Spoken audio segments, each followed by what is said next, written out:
Hey everybody, it's me. What's up? It's the OGGM. It's about 7:30 on a Wednesday evening. It is the 12th day of January 2022. It's 60 degrees and mostly cloudy here in Ventura, California. We have a spoiler of the full list of monsters from Mordenkainen's Multiversal Monsters of the Mayhemy Man, or whatever this thing's calling us. This list comes to us from a YouTuber who I guess took a screen capture of the table of contents. According to this, it lists 216 monsters previously published in the previous Dungeons & Dragons 5e books. So there might be some missing from this. I'm not going to go over the complete list because I don't think you want to hear me read off 200 and plus things and just go Frogmouth, Fiend, Hellfire for 200. I mean, that'd be almost ASMR. So I'm just going to focus on a couple things that really sort of confuse me. First off, there seems to be a lot of stuff missing. Because, like, if I scroll down to Z, I should expect the very last thing to be zombie, right? But no zombie. In fact, a lot of stuff, it doesn't seem to be here. So I guess this is every book other than the original Monster Manual. So every other book falls under the new rules of the new stat blocks, but the original Monster Manuals, I don't know, because I have never seen Tasha's.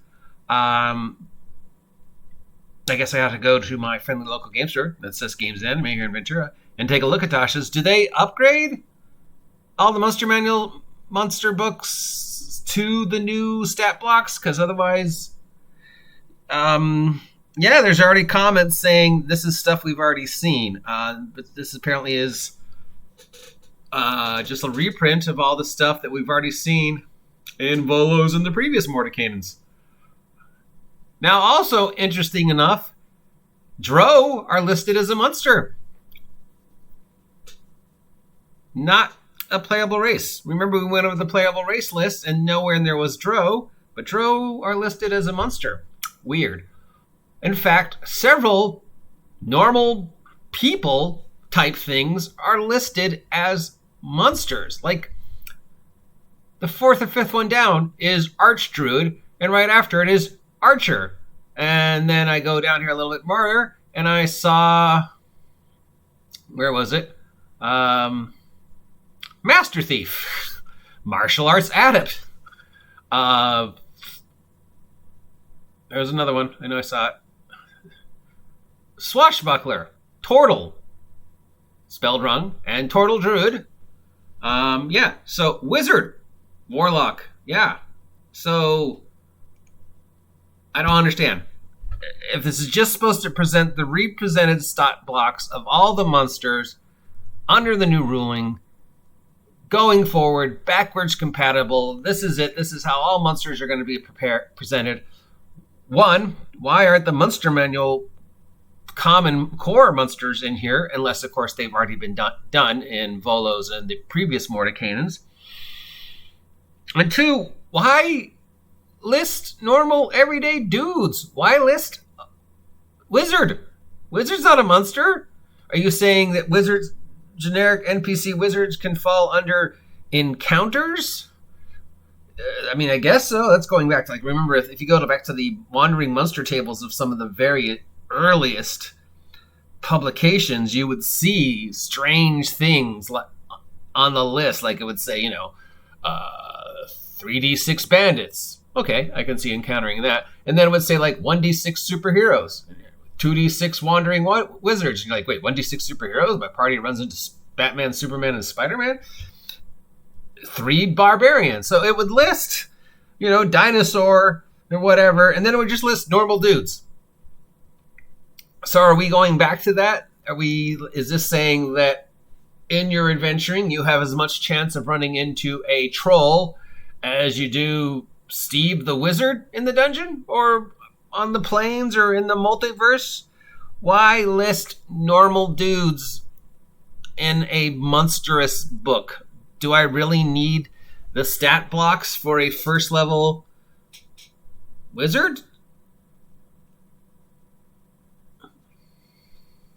I'm sure that makes sense. I just don't see it. And I don't see why not include the normal monsters. If you're going backwards compatible, shouldn't you go to the very first book of monsters, update them so nobody says they're problematic, because that's where Mind Flayers and Beholders are, and then move forward to the next books that released all optional monsters like Xanthers and Mordenkainens and the modules. Speaking of modules, there was some question if some of the module monsters were going to show up in here, and nope, no Luxodon, and no Tabaxi, and what was the other one? Shifter, right?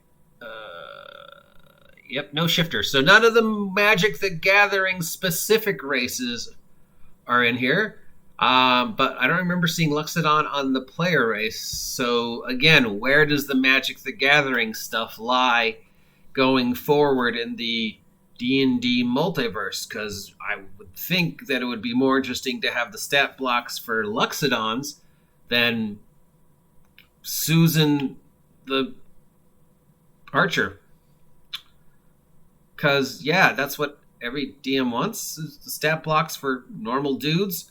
Look, if you're running a module, the stat blocks for all the normal dudes you're going to run into are already in it, so you don't need them, because, they're going to give you generic NPC and specific named NPC. And if you're running in your named adventure and that you've written, you've probably either spent at least 5 seconds thinking about NPCs, so you probably have some form of, generic whatever. And most people, I would think, by the time that they're looking at this book, have some general understanding, at least of the basics of 5e, so that they would know generally what the stats for a first level villager would be. So why? Now, again, this is just from the table of contents, so we don't know how accurate it is. And obviously, I don't have access yet to the explanation for the thinking. So I don't see it, but maybe there's a reason they went this way. I don't understand why you would put in stats for, like, Steve the bartender, because it just seems to be wasted space in a book that's about monsters. If you want to do a book about generic NPCs and their stat blocks, that could be, something you could have done as a PDF on DM's Guild for $8 as an addition to Mordenkainen's. Mordenkainen's complete list of normal villagers and NPC adventurers you might run into. We're going to give the stat blocks just off the off chance you don't kill them. Yeah. So I don't get it, and I don't get why there's no classics on here. And, of course, now we got to go is my gelatinous cube. Gelatinous cube's not on here. Hey, gelatinous cube. I was so looking forward to the possibility of my gelatinous cube player character swashbuckler. But gelatinous cube is not on here. Does this make sense to anybody? I assume there's people out there who know 5e better than I do and are more up to date in what the latest BS actually looks like on paper. So maybe this makes sense to a 5e player, because it sure doesn't make sense to me. Anyways, I'll post a link so you can see it. And again, remember, this is from a screen capture, so we do not know how accurate this is.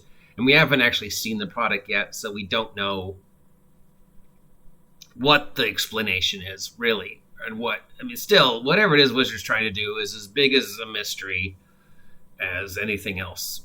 So, yeah, news, I guess. Just weird. Just thought I should share it with you, because that's what I do. Till next time, I'm the OG GM. If you appreciate hearing me talk, you could consider subscribing to my vlog. Help me reach 1,000 subs. Otherwise, have a great game, great name, great night, great fight. And don't let the loser trolls get you down. And get off my aquarium, you damn turtle! Look at you with your flowers and your...